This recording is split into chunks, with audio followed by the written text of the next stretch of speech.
शहर के कुख्यात गैंगस्टर सलमान लाला की तालाब में डूबने से मौत हो गई। पुलिस को मिली सूचना के बाद एसडीआरएफ की टीम ने रेस्क्यू कर शव को बरामद किया। प्रारंभिक जांच में डूबने से मौत की पुष्टि हुई है। हालांकि पुलिस ने शव को पोस्टमार्टम के लिए भेज दिया है। Additional DCP crime branch Rajesh Dandotiya ने जानकारी दी कि पिछले हफ्ते क्राइम ब्रांच ने सलमान लाला के साथियों को पकड़कर पूछताछ की थी। इस दौरान कई अहम सुराग सामने आए। पुलिस टीम ने तकनीकी निगरानी के आधार पर सागर और भोपाल रोड पर घेराबंदी कर कार्रवाई की थी। उस दौरान 4 लोगों को पकड़ा गया था, जबकि अंधेरे का फायदा उठाकर सलमान फरार हो गया था। पूछताछ में पकड़े गए आरोपियों ने बताया कि सलमान लगातार लोकेशन बदलकर पुलिस से बचने की कोशिश कर रहा था। घटना की रात देर रात तक पुलिस और क्राइम ब्रांच की टीमें उसकी तलाश करती रहीं। अगले दिन एसडीआरएफ की मदद से तलाशी अभियान चलाया गया, जिसके बाद तालाब से शव बरामद हुआ। पुलिस अधिकारियों ने बताया कि सलमान लाला पर अब तक लगभग 32 संगीन आपराधिक प्रकरण दर्ज थे। इनमें हत्या, लूट, रंगदारी और एनडीपीएस एक्ट जैसे गंभीर मामले शामिल हैं। गिरफ्तारी के दौरान आरोपियों से 2 पिस्टल और 1 चाकू भी जब्त किया गया था। सलमान लाला की मौत की खबर मिलते ही परिजनों को सूचना दे दी गई है।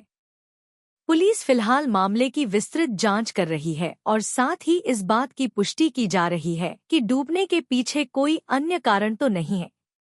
29 और 30 तारीख की दरमियानी रात में ये लगभग 1:30 से 2:30 बजे के बीच में क्राइम ब्रांच के द्वारा घेराबंदी की थी। सूचना मिली थी कि छत्तीसगढ़ के सागर से जो सलमान लाला और अरुण डालिंग ये लोग आ रहे हैं, और जब टेक्निकल एविडेंसेस के आधार पर टीम रवाना हुई थी। और इसमें मैं बता दूं आपको कि 1 हफ्ते पहले 2 व्यक्ति पकड़े गए थे, 2 आरोपी पकड़े गए थे, पीयूष चौहान और सत्यम जैन, जिनके कब्जे से 11.52 ग्राम एमडी मिली थी, जिसमें एनडीपीएस एक्ट के तहत केस रजिस्टर किया था। उसने 2 व्यक्तियों का नाम बताए थे, एक अरुण डालिंग और दूसरे का नाम सलमान लाला।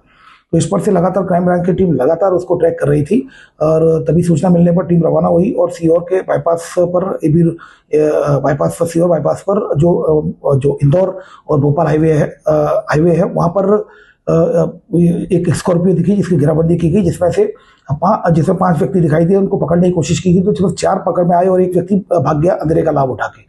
तो उसमें जब तलाशी लगी तो वहाँ उस गाड़ी में से और कुल मिलाकर 2 पिस्टल मिली थी, 2 जिंदा राउंड मिले थे और 1 चाकू मिला था। पूछताछ पर उन लोगों के द्वारा बताया गया भागा हुआ व्यक्ति सलमान लाला था।